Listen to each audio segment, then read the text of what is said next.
Bonjour à tous les internautes, ici Keiko Magazine, le magazine qui vous propose des critiques ciné et télé.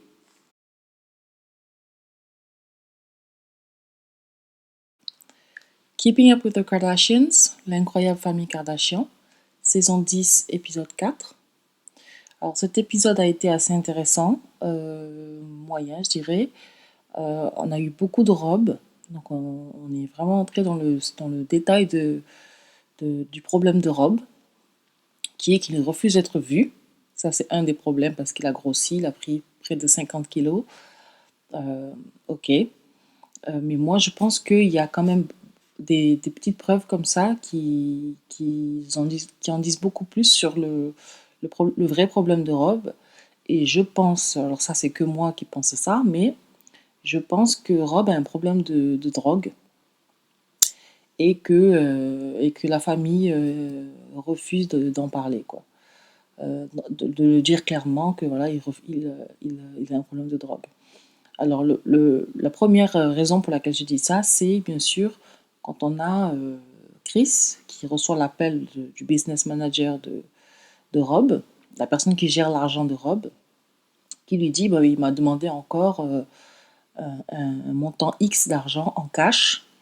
Et enfin, c'est ce qu'il dépense chaque semaine. Et donc, on ne sait pas ce qu'il fait avec cet argent, puisque Chloé, plus tard dans l'épisode, nous dit qu'elle paye toutes ses factures, elle lui donne à manger, qu'il vit chez Chloé et qu'il conduit la voiture de Chloé. Donc à Los Angeles, je ne sais pas si vous savez, mais on ne peut pas vivre sans voiture. C'est tellement énorme qu'on ne peut pas marcher, on ne peut pas prendre le bus, enfin il faut une voiture. Donc il conduit la voiture de Chloé. Et Chloé, j'imagine, prend des chauffeurs partout. Et donc, tout le monde se demande, mais qu'est-ce qu'il fait de son argent? Pourquoi est-ce qu'il a besoin de cash? Donc ça, je pense déjà, c'est la première preuve. Quelqu'un qui dépense beaucoup d'argent chaque semaine, c'est quelqu'un qui... Voilà. Et deuxième preuve, c'est Chloé qui fond en larmes plus tard dans l'épisode et qui lui dit, pourquoi est-ce que tu me fais ça à moi alors que j'ai fait ça pendant plusieurs années sous-entendu avec Lamar. Et on sait que Lamar est accro aux drogues, on ne sait pas exactement quelle drogue, hein, mais on sait que Lamar est accro. Et donc, ce que j'imagine depuis longtemps, c'est que la raison pour laquelle Chloé se sent aussi coupable de la situation dans laquelle se trouve Rob, c'est que parce qu'elle a présenté donc Rob à Lamar, et Lamar a présenté Rob aux drogues. Et je pense que ça, c'est un secret sans en être vraiment un, puisqu'elles en parlent quand même, mais c'est quelque chose qu'elles n'ont pas clairement dit dans les épisodes, et quelque chose que je pense qu'elles cherchent à oublier souvent. Donc souvent, c'est pas tout le temps qu'on nous cache des choses, c'est souvent qu'on n'a peut-être pas envie d'en parler non plus. Et, euh, et peut-être qu'entre elles-mêmes, les sœurs, elles n'en parlent pas non plus. Donc ça, c'est le côté le plus intéressant de l'épisode. Et je pense que si tous les épisodes étaient comme ça, ils seraient beaucoup plus intéressants pour nous à regarder. Et je trouve que cet épisode-là nous a amené quand même beaucoup de choses intéressantes et que l'heure, du coup, est passée super vite. Et, euh, et ça a vraiment monté la note pour moi, cet épisode. De voir toute la souffrance qu'il y a au niveau de Rob et de sa situation des manipulations aussi qu'il fait. Il manipule tout le monde et elles tombent toutes dans le panneau. Elle, elle, elle lui donne le pouvoir, quoi. C'est-à-dire qu'il a un problème, il refuse d'admettre qu'il a un problème et il renvoie toujours la balle aux autres. C'est la faute de maman parce qu'elle s'occupe que des filles, c'est la faute de ci, c'est la faute de là. Et moi, je suis un petit peu de l'avis, un tout petit peu de l'avis de Kim, qui dit qu'il faut juste le mettre dehors. Bon, je pense que le mettre dehors, c'est un peu trop, mais qu'il faut lui dire, c'est soit tu acceptes notre aide, soit on te laisse tomber. Parce que je pense que le fait qu'il ait tout payé comme ça et qu'il soit... Voilà, et c'est à peu près infini, parce que tant que Chloé aura une maison, lui aussi, il aura une maison. Donc c'est un petit peu difficile de le couper. C'est pas comme la mare où on peut divorcer et après il se débrouille. Là, non, là c'est Rob, quoi. Donc c'est vrai que c'est un petit peu plus difficile pour Chloé de s'en débarrasser. Donc voilà. Et je note aussi que parfois, quand Kim parle, parfois, J'ai l'impression d'entendre plutôt Kanye, donc d'entendre le, le rapport de ce qu'ils se sont dit dans leur intimité la veille ou il y a quelques jours. Et parce que j'ai pas l'impression que ce soit de Kim de parler comme ça, de le mettre dehors, etc. Je pense que c'est un truc que Kanye doit lui avoir soufflé. Je sais pas, j'ai un sentiment comme ça. J'ai l'impression que c'était Kanye qui parlait, quoi. Donc voilà, bon, ce serait normal après tout, mais c'est vrai que ça rajoute un petit peu aux rumeurs que Kanye contrôle beaucoup Kim et que Kim a complètement changé.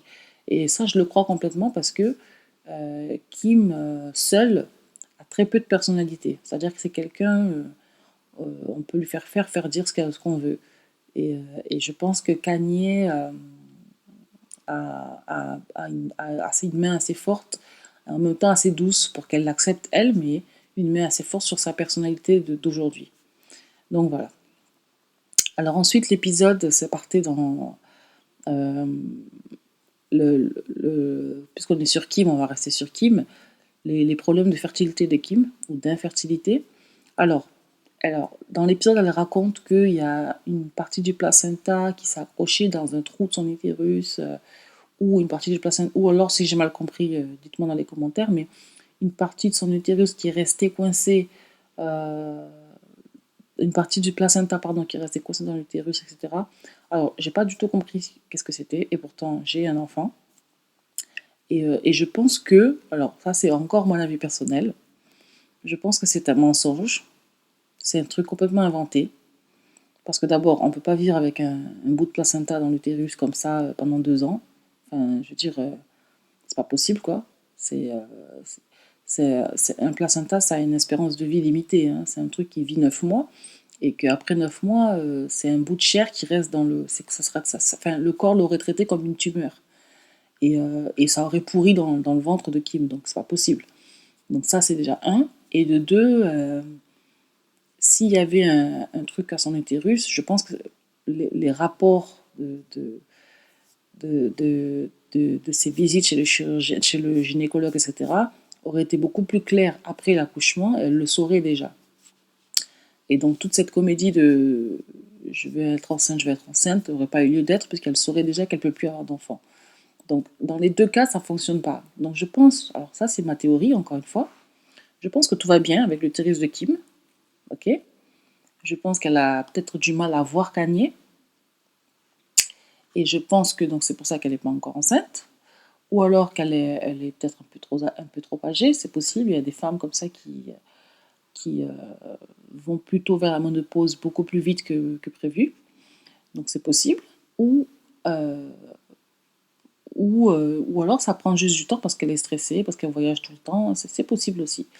Mais je pense que tout va bien avec son utérus. Et je pense que le vrai souci, c'est qu'elle avait besoin d'aller à l'hôpital pour de la chirurgie esthétique. Alors vous allez me dire comment elle a fait mentir le docteur, etc.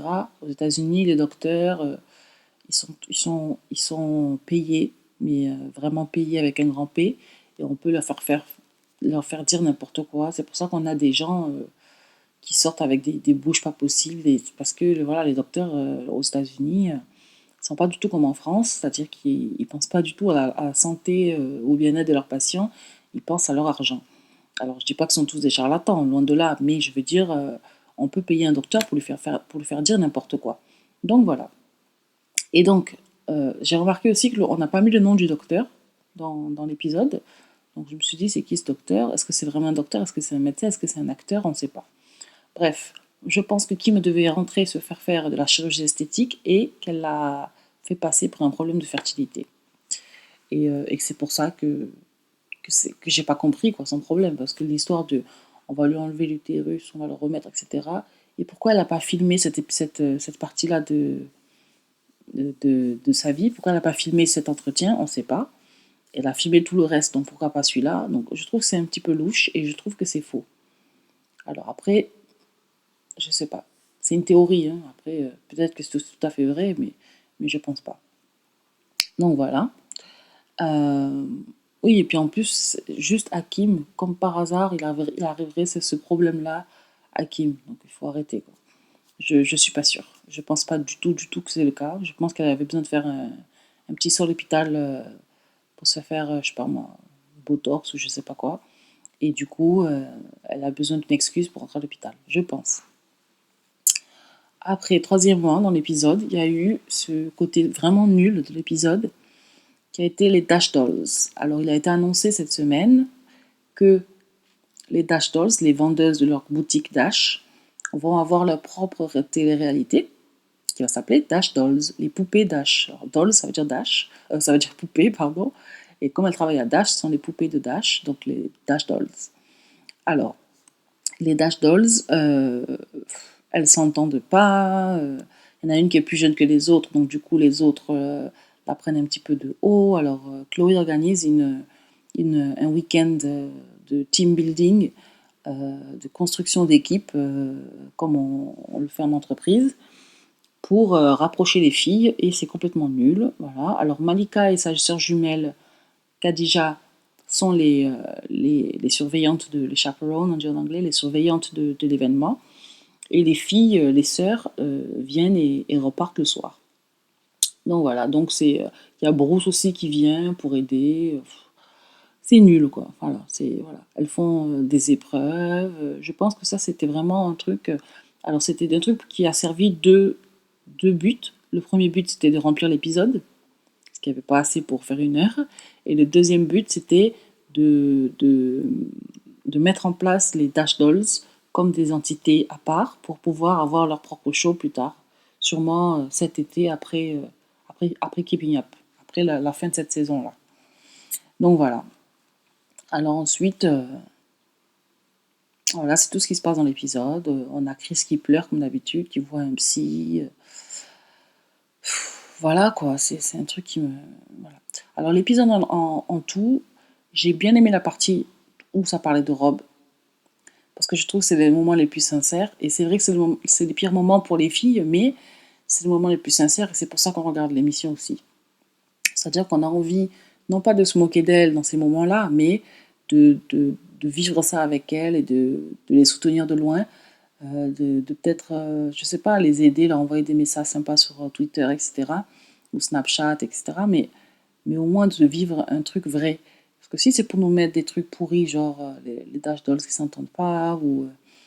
non, les Dash Dolls, j'ai rien contre les Dash Dolls, mais je les connais pas, quoi. Je veux dire, j'ai pas passé 10 saisons à les regarder. Voilà, voilà, je les connais pas. Et voilà, ça me saoule de passer mon temps à faire ça. Alors, autre chose qui me dérange aussi, c'est qu'on voit pas assez Kendall et Kylie. On les voit plus. Et je trouve que elles manquent beaucoup à l'émission, parce qu'elles étaient la partie normale de la famille. Et donc, elles sont plus là. Donc, c'est vrai que la famille, maintenant, ne ressemble plus à rien. Donc, on a Chris d'un côté, on a Bruce de l'autre, Rob qui veut pas se montrer. On a les 3 sœurs qui, plus ou moins, passent du temps ensemble. Kim qui vient pour dire 1 ou 2 énormités, je sais pas quoi. Chloé qui, avec son French Montana, un jour oui, un jour non. Courtney qui arrête pas de faire des bébés. Enfin, la famille est complètement éclatée. Et du coup, je trouve que c'est dommage. Je trouve qu'il n'y a plus du tout la même ambiance qu'au début de l'émission. Si vous revoyez les premiers épisodes de l'émission, c'est vraiment... on a l'impression qu'on leur a enlevé la joie de vivre cette famille.